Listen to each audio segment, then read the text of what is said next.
Hello friends, ఈరోజు చాలా important updates ఉన్నాయి. మిస్ కాకుండా చివరి వరకు చూడండి. హెవెల్స్ ఇండియా Q4 రిజల్ట్స్ స్ట్రాంగ్గా వచ్చాయి. ముఖ్యంగా కేబుల్స్ బిజినెస్ చాలా బాగా పర్ఫామ్ చేసింది. దీనివల్ల స్టాక్ పాజిటివ్ మూమెంట్ చూపించింది. ఎలక్ట్రికల్ సెగ్మెంట్ మీద ఇన్వెస్టర్స్కి కాన్ఫిడెన్స్ పెరిగింది. Trend company strong quarterly numbers report చేసింది. ప్రాఫిట్ మంచి గ్రోత్ చూపించింది. అంతేకాకుండా కంపెనీ 1:2 బోనస్ ఇష్యూ ప్రకటించింది. అదనంగా ₹6 డివిడెండ్ కూడా అనౌన్స్ చేసింది.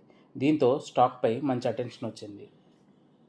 టాటా కమ్యూనికేషన్స్ Q4 ప్రాఫిట్ తగ్గింది, కానీ రెవెన్యూ గ్రోత్ మరియు మార్జిన్స్ కొంత సపోర్ట్గా ఇచ్చాయి. కంపెనీ ₹17.5 డివిడెండ్ ప్రకటించడం ఇన్వెస్టర్స్కి పాజిటివ్ సిగ్నల్గా మారింది. జిందాల్ స్టీల్పై బ్రోకరేజ్ నువామా తన రేటింగ్ను బై నుంచి రెడ్యూస్కి డౌన్గ్రేడ్ చేసింది. టార్గెట్ ప్రైస్ కూడా తగ్గించింది. దీంతో స్టాక్ ప్రెజర్లోకి వెళ్ళింది. మెటల్ స్టాక్లో ఇది important update. L&T technology services L&T tech results estimates కంటే కొంచెం వీక్గా వచ్చాయి. ప్రాఫిట్ రెవెన్యూ నంబర్స్ మిస్ అయినా మార్జిన్స్ ఇంప్రూవ్ అయ్యాయి. అలాగే ₹40 డివిడెండ్ ప్రకటించింది.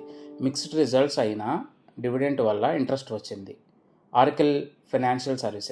ఆరకిల్ ఫైనాన్షియల్ Q4 రిజల్ట్స్ చాలా స్ట్రాంగ్గా వచ్చాయి. ప్రాఫిట్ 38% పెరిగింది. మార్జిన్స్ కూడా ఎక్స్పాండ్ అయ్యాయి. కంపెనీ ₹270 డివిడెండ్ ప్రకటించింది. ఇది ఐటీ స్పేస్లో స్ట్రాంగ్ పాజిటివ్ న్యూస్గా నిలిచింది. హెచ్సిఎల్ టెక్ రిజల్ట్స్ ఇన్వెస్టర్స్ ఎక్స్పెక్టేషన్స్కి తగ్గట్లు లేకపోవడంలో స్టాక్ డౌన్ అయ్యింది. ఐటీ సెక్టార్లో సెంటిమెంట్ కొంత వీక్గా అయ్యింది. దీనివల్ల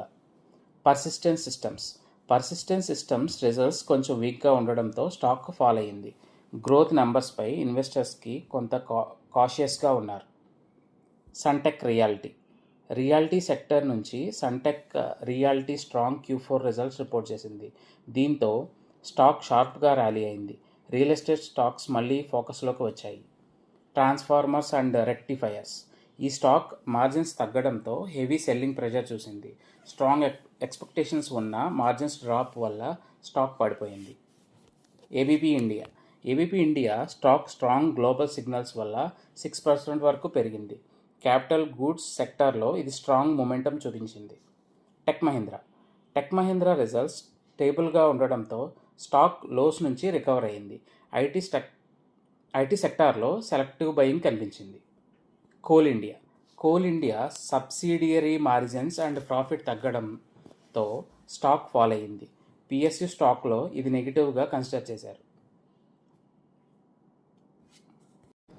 నెస్ట్లీ ఇండియా స్ట్రాంగ్ రిజల్ట్స్ ఎక్స్పెక్టేషన్తో FMCG స్టాక్స్ ర్యాలీ అయ్యాయి. డిఫెన్సివ్ సెక్టర్ మళ్ళీ ఫోకస్లోకి వచ్చింది. Amara Raja and Exide battery sector నుంచి Amara Raja, Exide stocks EV demand వల్ల స్ట్రాంగ్గా ర్యాలీ చేశాయి. ఈవీ థీమ్ స్టాక్స్పై బయింగ్ ఇంట్రెస్ట్ కొనసాగుతుంది. ఇలాంటి కీ అప్డేట్స్ కోసం సబ్స్క్రైబ్ చేసుకొని ఫాలో అవ్వండి. Thank you.